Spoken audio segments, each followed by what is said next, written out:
Dua oknum TNI, Kopda Basar dan Peltu Lubis yang terlibat dalam dua kasus berbeda, yakni penembakan terhadap 3 anggota polisi di lokasi perjudian Sabung Ayam, Waikanan, Lampung, akan jalani sidang perdana di Pengadilan Militer 104 Palembang awal Juni mendatang.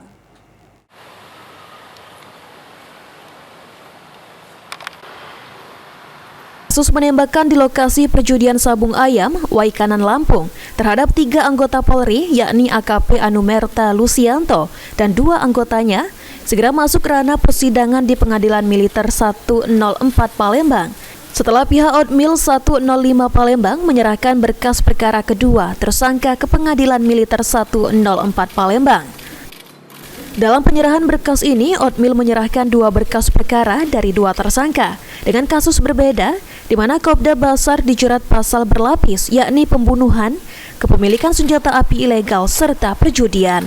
Sedangkan untuk Peltu Lubis hanya dikenakan pasal perjudian. Pihak Dilmil 104 Palembang selanjutnya akan menentukan majelis hakim persidangan, serta menyusun dakwaan persidangan.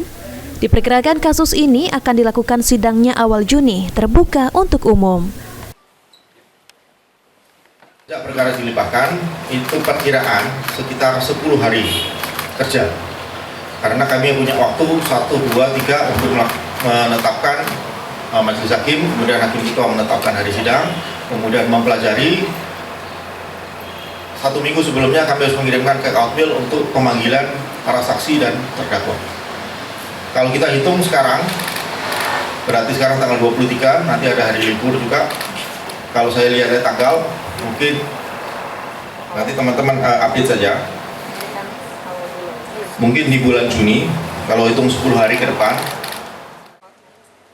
Dalam proses pelimpahan berkas perkara, keluarga korban diantaranya istri almarhum AKP Anumerta Lucianto hadir dan menyaksikan langsung pelimpahan melalui kuasa hukumnya, berharap agar persidangan nanti dapatkan hasil dengan seadil-adilnya. Nah itu kita tidak tahu Bang, jadi gini Bang, memang sudah ada pelimpahan dari Pomdam ke Mahkamah Militer untuk kasus penembakan 3 anggota Polri di Kabupaten Waikanan. Ya kami tadi berharap, sudah berbicara juga dengan Bapak Otmil bahwa semoga persidangan di kemudian hari ini kita mendapatkan keputusan dan keadilan yang seadil-adilnya untuk keluarga korban.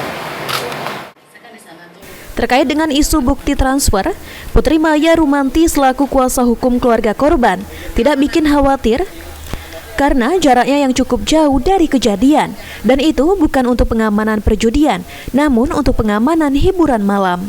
Tim Liputan, PAL TV.